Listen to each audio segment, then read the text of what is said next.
La Coordinación de Servicios Administrativos les da la cordial bienvenida a la conferencia Diversidad y Disidencia Sexogenérica en México.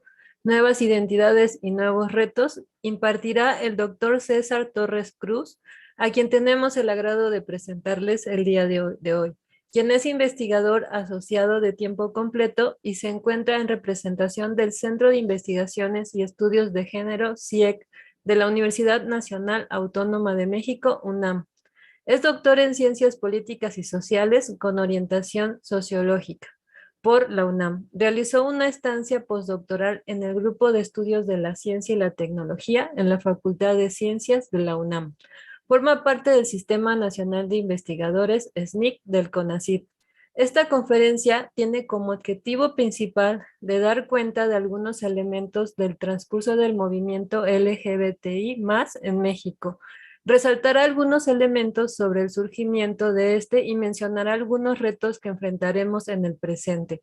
Asimismo, resaltará cómo se han conformado algunas identidades o posicionamientos identitarios sexogenéricos diversos y disidentes.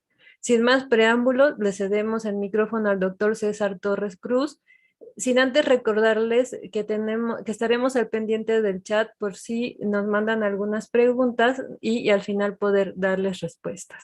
Les daremos un espacio. Adelante, doctor. ¿Qué tal? Muchísimas gracias. Buenas tardes a todas, todes y todos.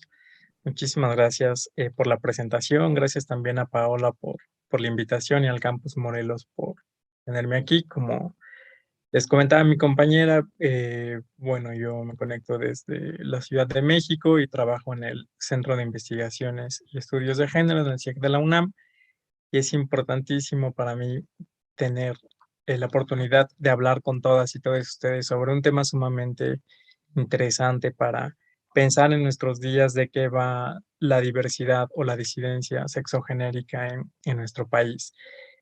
Bueno, y por cuestiones de Zoom, pues veo que tengo el charolazo de luz, una disculpa por ello, pero bueno, voy a dar inicio con mi presentación porque me interesa muchísimo escucharles y en realidad que lo que estoy esperando es la oportunidad de dialogar con todas y todos ustedes. Bueno, dividí la presentación en tres partes y también quisiera aclarar que esta es una presentación muy básica, entonces para la gente que, digamos, tenga como experticia el campo de la disidencia sexogenérica, la diversidad sexual o los estudios LGBTIQ+, verán que este tipo de presentación en realidad solo va a dar cuenta de dos elementos. Por una parte, quiero hacer una revisión sociológica sobre el movimiento LGBTIQ+ hasta nuestros días en el país.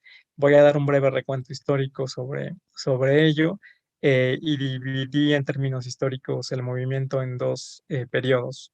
Creo que podemos pensar desde el 79 al 2000 y luego del 2000 a nuestros días, en el 2021.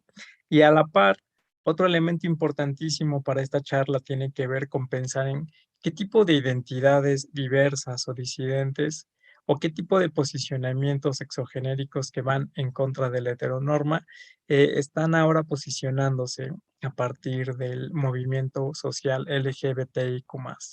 También voy a mencionar una serie de retos que enfrenta este tipo de movimientos sociales para que después pensemos de manera colectiva en distintas alternativas para pensar y reflexionar sobre un contexto de disidencia política y de reivindicación de la diversidad de manera más sugerente, dado que, bueno, como ustedes seguramente ya sabrán, y es algo que abordaremos en la charla del día de hoy, estamos ante movimientos sociales conservadores sumamente importantes que están denunciando una supuesta ideología de género que difunden las feministas y personas cercanas al movimiento LGBTIQ+.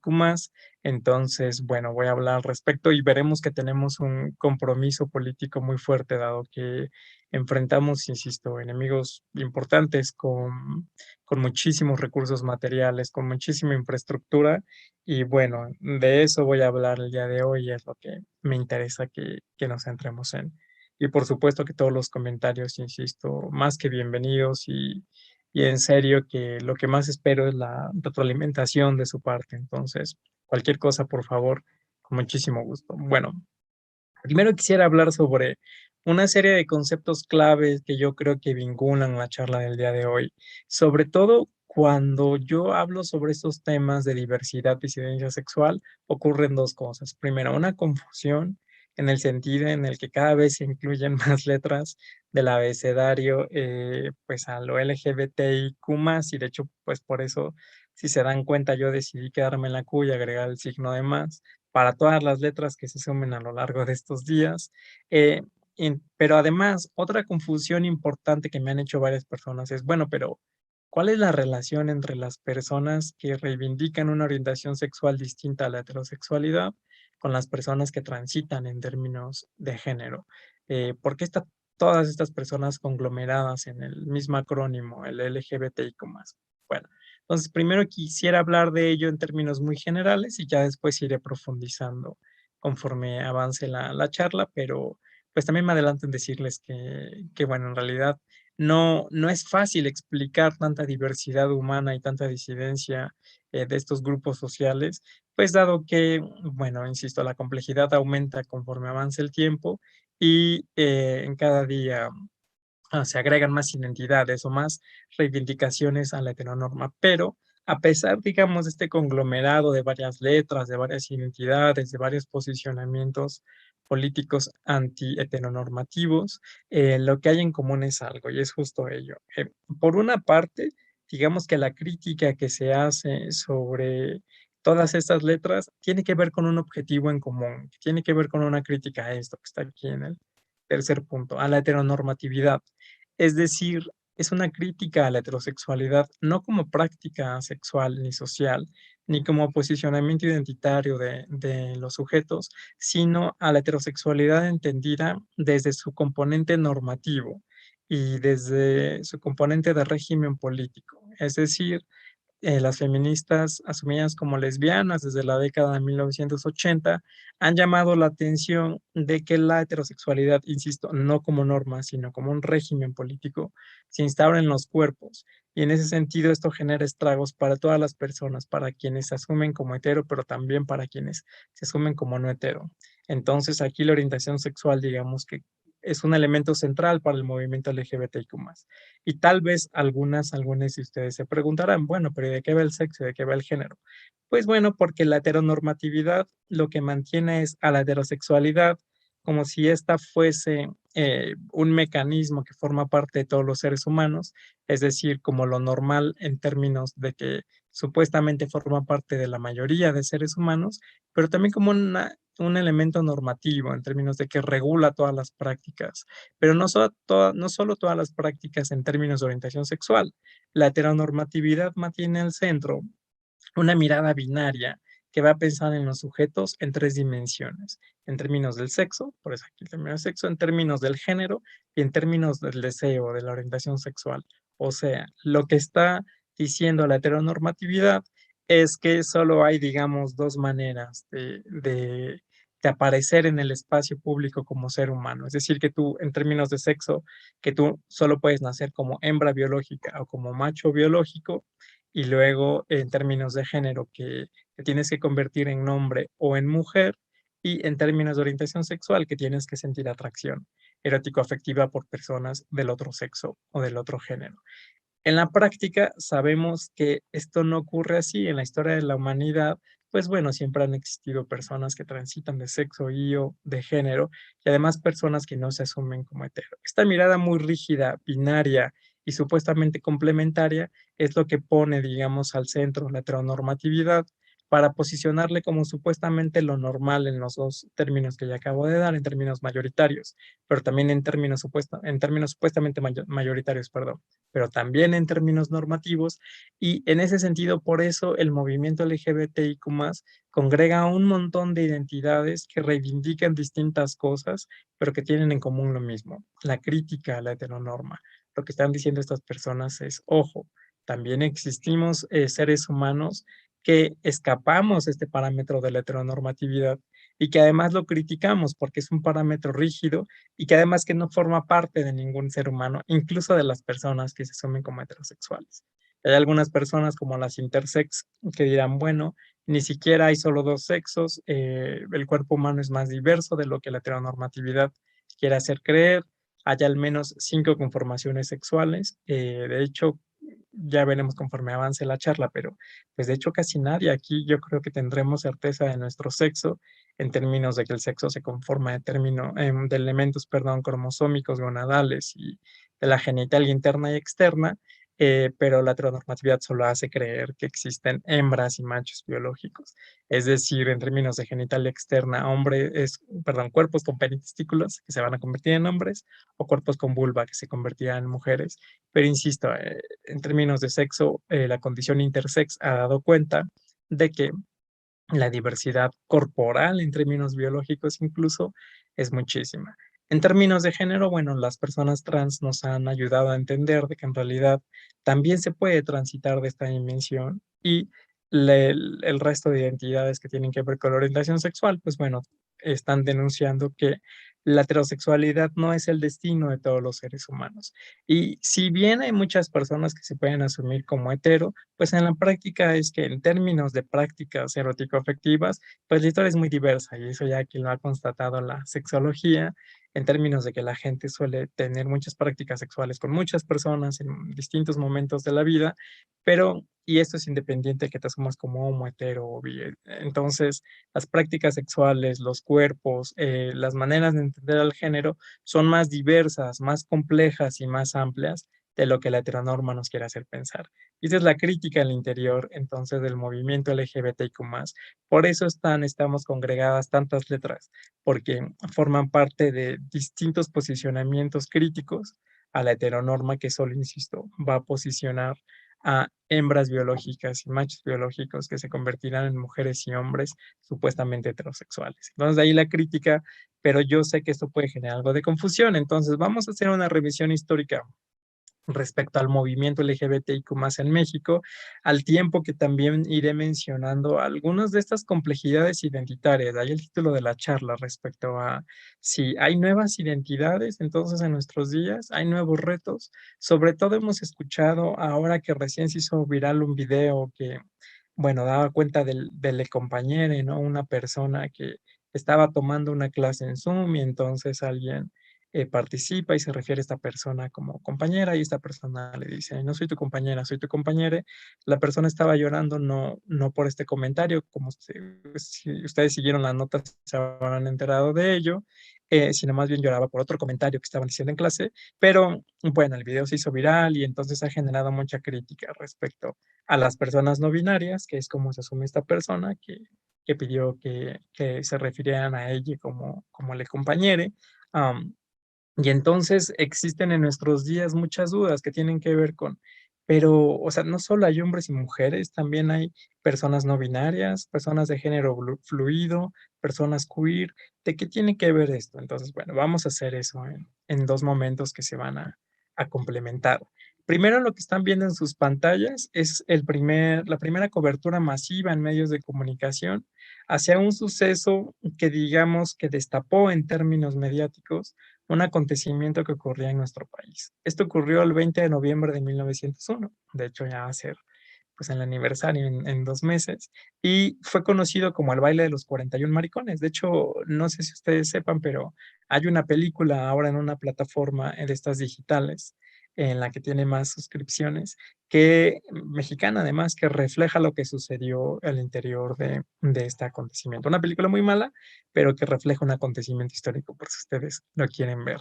Y lo que están viendo aquí es una imagen que forma parte de uno de los 10 volantes que Guadalupe Posadas, este artista mexicano, hizo alrededor de este evento.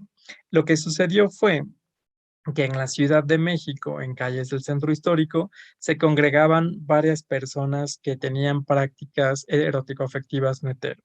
Y entonces, sobre todo hombres asumidos como hombres homosexuales o como hombres sin esta categoría, pero que sí, digamos, incorporaban a sus vidas el gusto por el homoerotismo. Entonces, hay que mencionar que en nuestro país la homosexualidad nunca ha sido un delito para ningún código penal y tampoco ha estado tipificado en ningún código civil de ninguna manera, pero en la práctica sí que ha existido muchísima represión. Tanto así que este baile de los 41 se trata de un acontecimiento histórico que, si bien no está tan documentado, pero sí hay indicios para dar cuenta de que sí sucedió en efecto, y lo que sucedió fue lo siguiente. En un hogar de una persona acaudalada, de un varón acaudalado al centro de la Ciudad de México, no existían 41 varones, sino existían 42 hombres. Y lo que hicieron, pues era que supuestamente tuvieron una fiesta donde la mitad estaba vestido con prendas de hombre y la mitad con prendas de mujer. ¿Qué sucede? Llega la policía, porque insisto, aunque la homosexualidad no ha sido considerada un delito en nuestro país, es cierto que en términos de práctica policíaca siempre ha existido muchísima represión ante estas prácticas y identidades. Entonces, bueno, llega la policía, detiene la fiesta y entonces decide llevarse infraccionados a estos 42 hombres, pero esto pasa a la historia como el baile de los 41 maricones, porque el número 42 era el yerno de Porfirio Díaz, Ignacio de la Torre, que estaba casado, obviamente, con la hija de Porfirio Díaz. Digo obviamente, pues porque en 1901 solo existía el matrimonio heterosexual. Entonces, este acontecimiento político puso en jaque varias cosas. Primero, pues la figura de aquella presidencia, donde Díaz era un hombre muy rígido en muchísimos sentidos, abiertamente homofóbico, y bueno, pero su yerno formaba parte de este baile y él fue borrado de la lista, y por eso se habla de 41 maricones, pero si hacemos cuenta, solo hubo un varón, perdón, que se quedó sin pareja en el baile. Y luego, otro elemento importantísimo en esta cobertura mediática tiene que ver con la palabra maricón, que así fue como salió en los medios de comunicación, como el baile de los 41 maricones. ¿Qué destapó esto? Destapó la profunda homofobia que estaba presente y que está presente en la sociedad mexicana, y este evento permitió entonces que saliera a la luz o que saliera del closet, como se suele decir en el argot LGBTI más, dos elementos. Primero, que las prácticas homoeróticas existían y existen en nuestro país, insisto, a lo largo de la historia de la humanidad.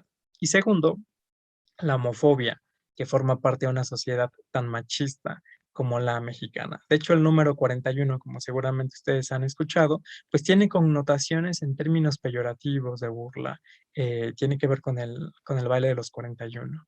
Entonces, bueno, ese es un primer acontecimiento que tenemos, digamos, en términos masivos. Luego, durante el mismo siglo, pero para 1969, emerge lo que conocemos ahora como el movimiento LGBTIQ+. ¿Qué fue lo que sucedió? Ustedes están viendo en sus pantallas un bar que todavía existe en Estados Unidos, en la ciudad de Nueva York, que se llama Stonewall Inn, que bueno, aquí arriba tiene una fotografía actual, pero acá abajo tiene una fotografía de 1969. Al igual que en México, en otros países de Norteamérica como Estados Unidos y Canadá, varias personas enfrentaban muchísima represión policíaca, sobre todo personas que despertaran, digamos, la sospecha de la no heterosexualidad. Y este bar de Stonewall Inn, pues bueno, se abrió como un bar para personas no hetero y para personas que ahora conoceríamos como personas LGBTIQ+, pero que en ese entonces no existía este acrónimo. Y lo que sucede es que, bueno, estas personas que ven aquí en la fotografía de abajo, que si pueden ver son personas negras, personas de color, personas migrantes, personas precarias, que se congregaron en este antro, en este bar de Nueva York. Y entonces llega la policía, como solía hacerlo en muchísimos eventos. Esto sucedía en antros, en bares, en fiestas privadas, en baños públicos, por ejemplo, y en todos los lugares donde se vieran a personas no hetero. Es decir, existía tanta represión en varias sociedades que incluso te llevaban detenida, detenide o detenido solo porque se sospechara de tu no heterosexualidad. Entonces había un grado de represión muy, muy fuerte. Lo que sucede fue algo muy peculiar. En otros momentos, pues bueno, llegaba la policía y entonces se llevaba, digamos, acusadas y acusados, acusades por una falla administrativa, por una falta, perdón, administrativa, a estas personas en nuestro país, en México, en Estados Unidos, perdón, desconozco cuál sería el equivalente en términos jurídicos, pero se les llevaba a los separos, lo que quiero decir. Pero fastidiadas y fastidiadas de esto, estas personas que estuvieron en junio de 1969 en este bar, deciden enfrentar a la policía, y entonces se arma una fuerte revuelta que dura varios días. Entonces dura varios días y estas personas deciden enfrentar a la policía y días después se arma una marcha multitudinaria, que ustedes pueden ver fotografías que recuperé de internet, pero también de la librería, sí, de la librería, de la biblioteca, perdón, de la ciudad de Nueva York, donde podemos ver que estas personas salen a las calles ya fastidiadas, fastidiados de la represión policíaca, y entonces empiezan a manifestarse. Y lo que hicieron no fue menor, como ustedes ya estaban escuchando, yo les decía que existía muchísima represión, incluso a nivel mundial, yo diría. Todavía persiste la represión, pero digamos que ha cambiado un poquito más el contexto. La gran diferencia es que para 1969 la gente no podía decir abiertamente que no se asumía como heterosexual porque era muy mal visto. Entonces, lo que ustedes están viendo en su pantalla es algo políticamente potente, es algo con implicaciones políticas muy fuertes. Estas personas se atrevieron a poner el cuerpo en el espacio público y a decir, claro que somos no heterosexuales y lo queremos reivindicar. Además, se hablaba de una supuesta minoría sexual porque en ese momento, tal vez todavía en nuestros días, pero en ese momento estaba muy presente la vinculación que se hacía de la no heterosexualidad con una supuesta enfermedad mental. Recordemos que incluso la homosexualidad era considerada como un padecimiento o un trastorno mental para muchos manuales, por ejemplo, para el de la Asociación Americana de Psicología y Psiquiatría, también para el catálogo de enfermedades de la de enfermedades mentales de Organización Mundial de la Salud, y es hasta la década de 1990 cuando se elimina de este catálogo a la homosexualidad. Entonces lo que hicieron estas personas no fue menor, fue un acto político muy valiente, un acto político muy tenaz, salir a la calle y decir, véannos, aquí estamos, existimos y somos personas no hetero. Como ustedes se podrán dar cuenta si revisan estas fotografías, van a ver que sobresale la palabra gay y em, de ahí surge entonces lo que ahora conocemos como el orgullo gay. ¿Por qué? Porque el término gay proviene del francés, donde la Y se escribe con I latina, se pronuncia gay, no gay, pero y puede ser traducida al castellano como feliz. Este término viaja a Estados Unidos, lo utilizan estos grupos sociales, cambian la I latina por Y y lo pronuncian como gay, pero no quieren resaltar la felicidad por ser no heterosexuales, sino quieren resaltar el orgullo de asumirse como personas no heterosexuales. Conforme pasan los años, el término gay se utiliza ahora más como un sinónimo de homosexual, no solo en Estados Unidos, sino de hecho en México y en el resto del mundo, pero de aquí proviene el orgullo gay, entonces, y fue este acontecimiento que da pauta a lo que conocemos en nuestros días como el movimiento social o la marcha, perdón, del orgullo LGBTIQ+, que se conmemora en muchas ciudades del mundo, incluida la Ciudad de México, el último sábado de cada junio. Están conmemorando lo que sucedió en este bar de Nueva York. Bueno, ¿qué sucede en nuestro país? Afortunadamente, en nuestro país, si bien se habla de la marcha del orgullo LGBTIQ+, no hubo una emulación, eh, no hubo una emulación de lo que sucedió en Estados Unidos. Lo que sucedió aquí en nuestro país es muy característico. Hay que recordar lo que sucedió un año antes, en 1968, que hubo un movimiento social importantísimo en contra de la represión estudiantil.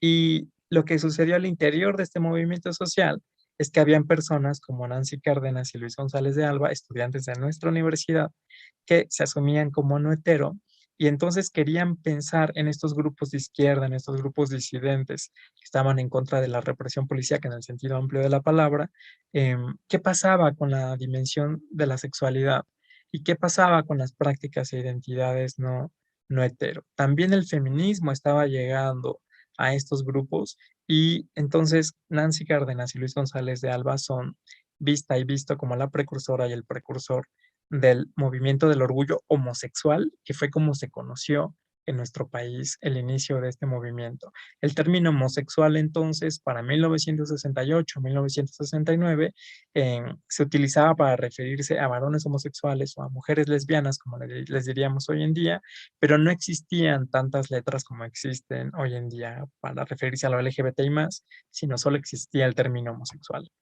Entonces, inspirado en lo que sucedió con el movimiento estudiantil de 1968, Nancy Cárdenas y Luis González de Alba deciden juntarse a otras personas que estaban también reflexionando al respecto y armar al interior de estos grupos de crítica social de jóvenes, estudiantes, grupos o digamos células que estaban pensando en términos de la liberación homosexual. Y entonces surge el movimiento de liberación homosexual. Todavía no se llama en nuestro país el movimiento del orgullo homosexual, sino de liberación homosexual. ¿Qué era lo que buscaban estos colectivos que se empiezan a armar? Eliminar las redadas y la opresión de la expresión de la sexualidad. Porque, insisto, de acuerdo con estas personas que formaron parte de estos primeros grupos o de estos primeros colectivos, en nuestro país enfrentábamos muchísima represión, tanto así que si veían a dos hombres, a dos mujeres tomados de la mano en el espacio público, llegaba la policía y te llevaba, supuestamente por faltas a la moral. Era el pretexto, digamos, que daban en términos policíacos, por eso. Ese era el supuesto delito porque, insisto, la homosexualidad no ha sido un delito afortunadamente para nuestro país, pero a pesar de ello en la práctica sí que ha existido muchísima represión. Bueno, después de lo que sucede en 1968, que ustedes ya lo conocen en términos históricos, y que fue brutal para la historia de nuestro país, una década después continúan estos grupos de crítica social en términos amplios, donde ya existían 3 grupos en la Ciudad de México que estaban pensando en cómo podríamos pensar en una liberación homosexual. El primero era el Frente Homosexual de Acción Revolucionario, el Grupo Lambda, y también un colectivo de feministas lesbianas socialistas denominado ICABET, que proviene del maya, que quiere decir, entre otras cosas, mujeres guerreras que van recogiendo flores a su paso.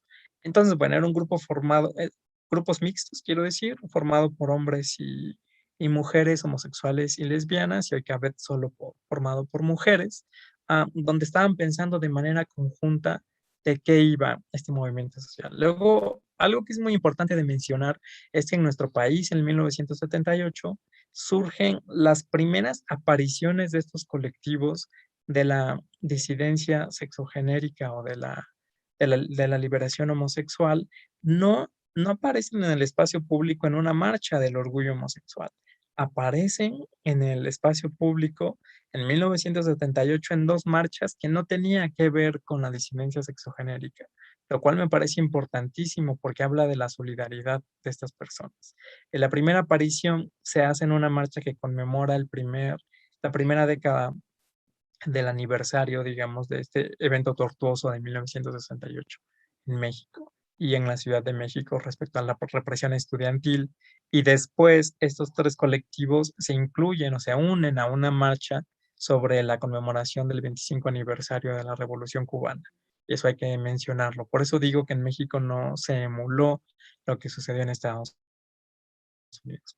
La primera marcha del orgullo homosexual se lleva a cabo en junio de 1979. Ahí es sí cuando sí surge el movimiento del orgullo homosexual, y aquí sí un poco emulando lo que ya había sucedido en 1969 en Estados Unidos, pero al mismo tiempo manteniendo, digamos, este carácter combativo y este carácter solidario de lucha de estas personas. Podemos ver en estas fotografías, incluso como dice acá arriba, estamos orgullosos de ser homosexuales, y abajo lesbianas presente en la segunda marcha del orgullo homosexual, aquí ya en 1980, para que vean cómo también llegó la noción de orgullo a nuestro país, no asumiéndose como gays, sino más bien retomando la idea que conlleva el término gay respecto al orgullo, pero para hablar del orgullo homosexual. Y entonces, bueno, claro que en estas marchas fueron muy pocas personas en comparación con la última marcha presencial que se llevó en la Ciudad de México en el 2019,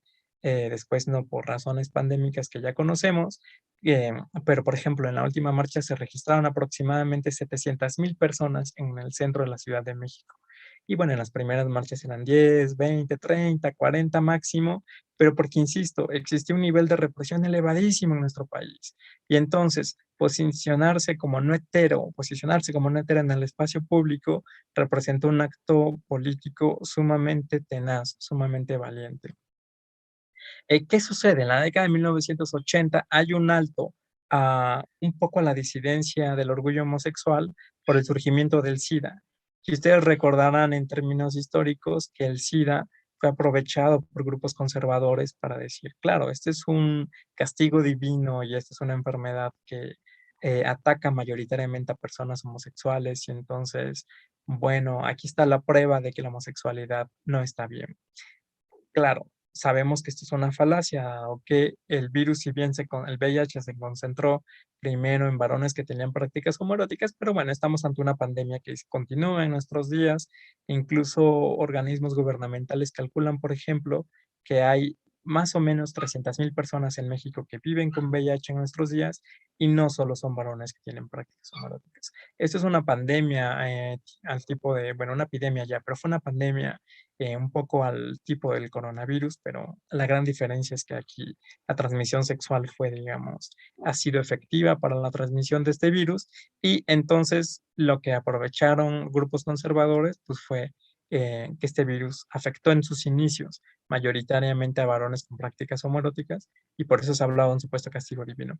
Además, como ha sucedido con el coronavirus, cuando llega un nuevo virus a la historia de la humanidad, pues suelen haber muchas muertes hasta que la ciencia defina mecanismos de prevención, mecanismos de acción, como las vacunas en el caso del coronavirus, como los antirretrovirales en el caso de VIH, pero para eso pasaron varios años. Y la manera de morir de los sujetos que enfermaron de SIDA, pues era de manera muy drástica. Por eso el movimiento LGBTI más tiene un pequeño estancamiento, pues porque primero estaban muriendo muchos de sus adeptos y porque segundo, estas personas también se encargaban de combatir estereotipos y prejuicios conservadores, sobre todo que provenían de la Iglesia Católica.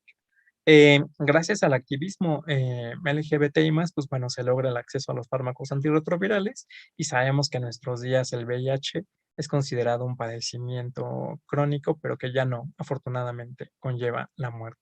Y además se dio cuenta de que es un padecimiento que puede formar parte de todos los seres humanos. No hay una correlación aquí con orientación sexual. ¿Qué sucede después? Para la década de 1990 emerge el movimiento del orgullo y ya no se habla solo del orgullo homosexual. Llega el término gay a nuestro país y se suman más identidades que empiezan a decir, bueno, pero hay que distinguir porque las lesbianas no somos homosexuales, dirán estas mujeres, somos lesbianas. Entonces se habla ahora del orgullo LGBTI más, hasta antes de la década del 2000, para hablar de personas lesbianas, mujeres que se enamoran de otras mujeres, personas gays, hombres u homosexuales, hombres que se enamoran de otros hombres, personas bisexuales, es decir, personas que se enamoran de hombres y o mujeres, personas trans, personas que deciden transitar de sexo y o de género, y las personas intersex, que son las personas que nacen con una conformación sexual diversa, en términos de que pueden haber sujetos con múltiples combinaciones biológicas. Por ejemplo, sujetos que pueden tener penitestículos externamente, pero que internamente tienen útero o tienen ovarios. Y aquí podemos pensar también en una serie pues de variedad y de diversidad en términos de conformación corporal. Entonces, a esto me refería con la primera lámina que hablaba de cómo todos estos grupos critican lo mismo, denuncian lo mismo, que son los estragos de la heteronorma. Entonces, bueno, empieza también a proliferar una cultura LGBTI más en muchísimas ciudades, donde en espacios, bueno, pues como Cuernavaca, allá en Morelos, aquí en la Ciudad de México, es decir, en espacios citadinos, emergen espacios de esparcimiento LGBTI más, surgen también al interior de las universidades los estudios LGBTI más, y después de más de 4 décadas de lucha del movimiento LGBTI más, pues bueno, lo que tenemos en la Ciudad de México, por ejemplo, es como pueden ver aquí en la pantalla, pues una marcha multitudinaria donde hay muchísima gente. La bandera, de hecho, emerge como estandarte esta del arco iris, como estandarte del movimiento LGBTI más, por alguien que la propone en la década de 1980, si no me equivoco, en Estados Unidos, y lo que quiere representar es la diversidad humana y la diversidad corporal, la diversidad en términos del deseo sexual. ¿Cuáles son los retos que enfrentamos en esta primera fase del movimiento LGBTI+? Primero, luchar contra la LGBTI-fobia, que presenta altas tasas de muerte en nuestro país. Desafortunadamente, de acuerdo con organizaciones de la sociedad civil, México es el segundo país a nivel mundial, solo después de Brasil, donde más asesinan a personas por LGBTI-fobia. También un reto fue terminar con las redadas policíacas y la falta de reconocimiento social y civil. Aquí voy a meter un poquito más de velocidad por cuestiones de tiempo. ¿Y qué sucede después del año 2000? Bueno, empiezan a proliferar muchísimas más identidades y o posicionamientos identitarios en contra de la heteronorma y también varios logros para el movimiento LGBTI+. En la Ciudad de México, como en otros estados, de hecho, que se acaban de sumar recién Querétaro y Sonora, pero en la Ciudad de México, en el 2009, el 21 de diciembre, la Asamblea Legislativa del Distrito Federal en ese entonces aprueba el matrimonio entre personas del mismo sexo. Solo se tuvo que cambiar una palabrita en el Código Civil, en el artículo 46, para hablar con mayor exactitud. Antes decía matrimonio es unión libre de dos personas, perdón, de una mujer y un hombre, decía antes, para realizar la comunidad de vida, etcétera, etcétera, etcétera. Ahora, con este cambio en el código desde el 2010, perdón, el artículo 146 del Código Civil de esta ciudad dice, matrimonio es la unión libre de dos personas. Y con este pequeño cambio de palabras, ya es que las personas del mismo sexo se pueden casar en esta ciudad y en otras ciudades de nuestro país. Y respecto a la adopción, no hubo necesidad de hacer un cambio en el artículo 391 del Código Civil de aquí de la Ciudad de México, porque solo indica que los cónyuges o concubinos podrán adoptar cuando los dos estén de acuerdo y que no haya una diferencia mayor a 18 años, etcétera. Pero si cambiamos este artículo que dice que el matrimonio es la unión libre entre dos personas, pues entonces estas dos personas pueden adoptar sin ningún problema. Lo que ha sucedido, y seguramente ustedes lo pueden ver más en las calles, pues es un auge de los feminismos, pero también una especie de artivismo, es decir, del uso del arte para generar activismo, y se ha posicionado cada vez muchísimas más identidades. Y aquí la teoría queer ha tenido algo que ver, que por cuestiones de tiempo no voy a profundizar en ello, pero solo quisiera mencionar que la teoría queer proviene de Estados Unidos, sobre todo de movimientos sociales, de grupos de la disidencia sexual, que se encargan de decir, bueno, hay que apropiarnos de lo queer. El término queer es una injuria muy fuerte en ese país, que no se puede traducir al castellano, que se ha traducido como anómalo, invertido, torcido, puto, puta, pero que va más allá, no tiene la misma eficacia que se tiene en Estados Unidos mencionar esta palabra. Y un grupo de activistas y luego un grupo de académicas y académicos deciden decir, ok, hagamos teoría queer para apropiarnos del insulto y hablemos desde el insulto. Y lo que provee la teoría queer, entre otros motivos, pues es una crítica a la normalización en nuestro país y en Estados Unidos primero y luego en nuestro país.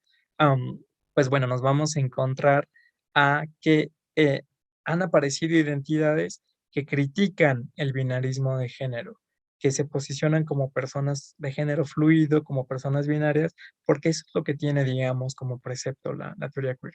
También hay una vitalidad del activismo trans en nuestro país, porque se asesina muchísimo en este país a las personas trans. Y en varios estados hay una ley de identidad de género, donde, bueno, solo alguien trans puede ser reconocida, reconocido o reconocido cuando hace un cambio administrativo en un registro civil. Antes tenían que pasar por un proceso muy denostativo de sus derechos humanos porque necesitaban el aval médico de la psiquiatría para decir que estas personas no tenían el supuesto diagnóstico, perdón, psiquiátrico, un trastorno de disforia de género.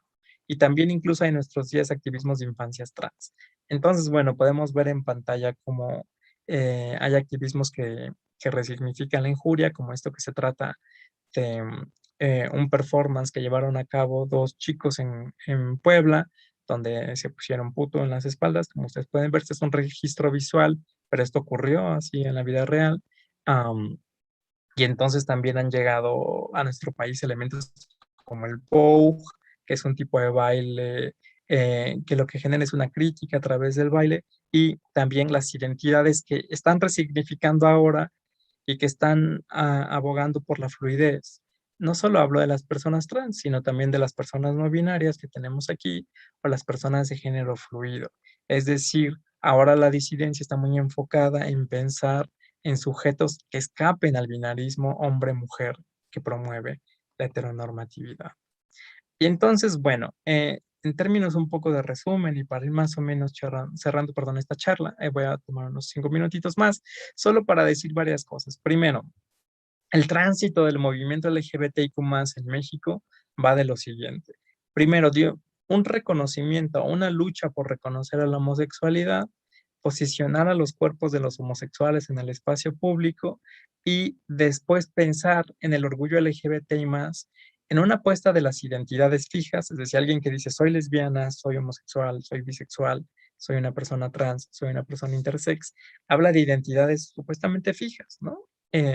Y en nuestros días, entonces, pues estamos pensando más en el tránsito, en posicionamientos identitarios que dicen ni hombres ni mujeres. Somos personas que incorporamos lo femenino y lo masculino a nuestras vidas y a nuestros cuerpos de manera muchísimo más compleja. Pero persisten los retos, ¿no? Desafortunadamente, hacia estas personas. Además de las altas tasas de asesinatos y de las condiciones discriminatorias hacia estos seres humanos, hay movimientos conservadores en contra. Uno de ellos es el movimiento que ya mencionaba al interior de la charla, el movimiento social que supuestamente denuncia una supuesta, insisto, ideología de género. ¿De qué se trata? Se trata de un movimiento conservador que se ha extendido por toda Iberoamérica, donde la Iglesia Católica fue quien lo inició, pero se han sumado otras iglesias, y no solo iglesias, sino además partidos políticos, candidatas y candidatos abiertamente afines a este movimiento social conservador, que lo que dicen o lo que tienen como argumento es lo siguiente. Estas personas se pusieron a leer teorías feministas y teorías de género y les asustó muchísimo pensar en esta idea de tránsito, sexo genérico. Entonces les generó mucho ruido decir, ¿cómo que no solo hay hombres y mujeres? Y estas personas dijeron a partir de ello. Entonces lo que hacen las feministas y el movimiento LGBTIQ+ es difundir una ideología de género, es decir, una manera de pensar, un modo de adoctrinamiento sobre el género. Y esto está muy mal, porque esto va en contra de las infancias, por ejemplo. De allí la frase de con mis hijos no te metas. O sea, les asusta muchísimo pensar que un infante puede decir quiero transitar de género y o de sexo. Y por ejemplo, este párrafo que extraje de una declaración del Consejo Pontificio de España en el 2003, un funcionario publicó, perdón, un diccionario doctrinal donde hablaba de supuestos términos ambiguos y aquí define a la ideología de género que dice que es la ideología feminista según la cual las mujeres pretenden liberarse y la heterosexualidad, aquí se corta un poco por formato, una disculpa, lejos de ser obligatoria, dice este diccionario, es vista como una opción sexual más. Y aquí otro testimonio que dijo Demetrio Fernández en el 2010, obispo de Córdoba, España. Dijo que la UNESCO tiene programado para los próximos 20 años, estaríamos ya a 10 años, a 9 años ahora en el 2021, para hacer que la mitad de la población sea homosexual. Esto a través de distintos programas que irá implantando la ideología de género. Entonces, hay claramente una desinformación aquí. Ninguna feminista abogaría porque alguien se haga homosexual o bisexual, sino esa es una decisión de los seres humanos. Y en el 2012, por ejemplo, la Iglesia Católica emitió un documento que se llamó Género, Cultura de la Muerte. Y entonces definen la ideología de género de la siguiente manera. Dicen, esta es promovida por el feminismo radical, conjuntamente con la revolución sexual, el individualismo, el constructivismo y las corrientes freudo-marxistas, son responsables de prácticas abortivas, rupturas matrimoniales, esterilizaciones, adopción a la pornografía y al Internet. Entonces también aquí hay una mezcla interesante que por supuesto que escapa a lo que promulgan las teorías feministas. Y ahora sí, ya para cerrar y abrir el espacio al diálogo, quisiera dar estos comentarios finales a modo de sugerencia, pero claro que tengo apertura para lo que ustedes quieran dialogar. Y quisiera, por ejemplo, preguntarles, ¿ustedes qué opinan? ¿Qué opinan que hay un estancamiento del movimiento LGBTIQ+? ¿Qué opinan también de la diversidad ahora de posicionamientos identitarios que están pensando lo femenino, lo masculino de manera más amplia? Eh, el movimiento contra la supuesta ideología de género atenta también en contra de las teorías y luchas feministas. ¿Ustedes ven viable alianzas, por ejemplo, entre el movimiento LGBTI+ y ciertas luchas feministas? Eh, ¿Cómo podemos pensar también otro tipo de identidades o posicionamientos identitarios exogenéricos diversos en espacios que no sean los espacios urbanos y citadinos, que ha sido donde se han asentado históricamente estos grupos sociales? Bueno, pues justo a tiempo, son las 5:45. Muchísimas gracias por la invitación a todas, a todos mis colegas del Campus Morelos. Aquí les dejo mi contacto. Cualquier cosa, pero claro que vamos a aprovechar minutos más para pensar de manera colectiva al respecto. Muchísimas gracias. Gracias, doctor Torres. Como comenta, vamos a dar paso a las preguntas y bueno, también tenemos algunos agradecimientos. Le voy a dar lectura a la primera pregunta y dice, si la heteronormatividad es la que dijo que solo hay dos sexos, ¿cómo aborda la homosexualidad, lesbianismo y bisexualidad si no hay dos sexos, ni su atracción es hacia uno u otro? Esto lo pregunta nuestro usuario Cronopios y Famas. Gracias, Cronopios y Famas, por la pregunta, que es muy interesante. De hecho, tiene que ver con lo que intentaba explicar al inicio de la charla, con que la heteronormatividad no solo tiene una mirada de sexo, está pensando en una triada binaria que tiene que ver con sexo, con género y con orientación sexual. Es decir, para la heteronormatividad, supuestamente las hembras biológicas y los machos biológicos se van a convertir en hombres en términos de género o mujeres, y en términos de orientación sexual tienen que ser heterosexuales. Entonces, la heteronormatividad solo avala estas tres vías que supuestamente son complementarias en los seres humanos. Entonces, solo hay dos sexos, sí, que van a conllevar dos géneros, pero que también van a conllevar una orientación sexual, que es la heterosexual. Por eso, las prácticas y o las identidades homosexuales, lesbianas y bisexuales denuncian lo que promueve la heteronormatividad, en lo que dicen, no, también habemos hombres y mujeres que nos enamoramos de personas del mismo sexo, y también habemos personas que nos enamoramos de personas de ambos sexos. Esto va en contra de la heteronormatividad, que solo permite ver estas tres vías en los seres humanos. Y ya solo queda un agradecimiento que nos hace favor de llegar la usuaria Mash. Dice, agradece la charla que le permite visibilizar cómo se suma modos de castigo y discriminación hacia las personas LGBTTI más. Solo tenemos una pregunta y este agradecimiento y algunos saludos en el chat que teníamos en vivo. Y bueno, ¿le gustaría agregar algo más, doctor? Si no hay nada que agregar más, vamos a finalizar la charla.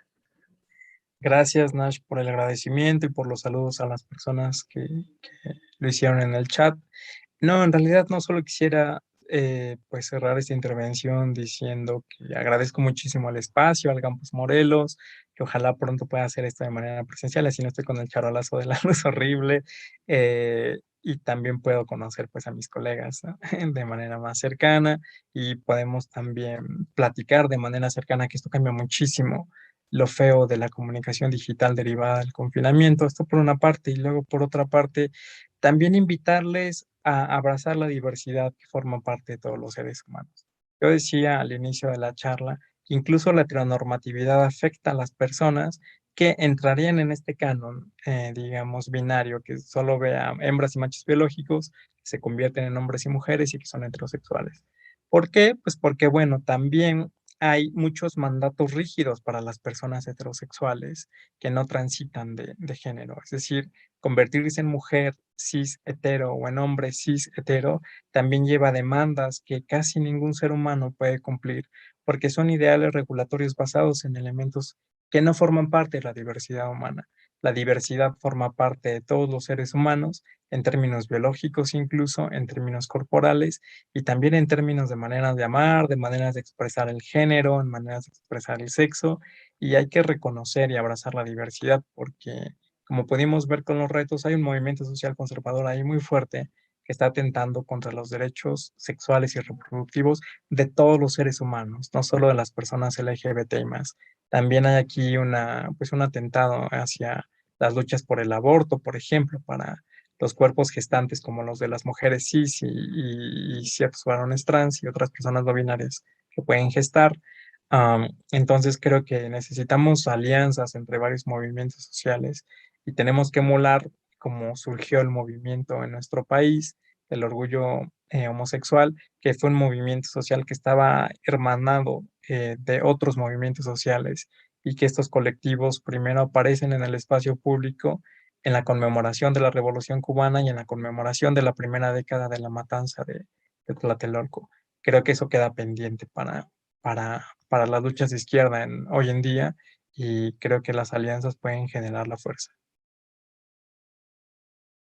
Gracias, doctor. Excelente ponencia. Agradecemos su tiempo, su conocimiento y que haya podido compartirnos esta tarde este tema que es importante.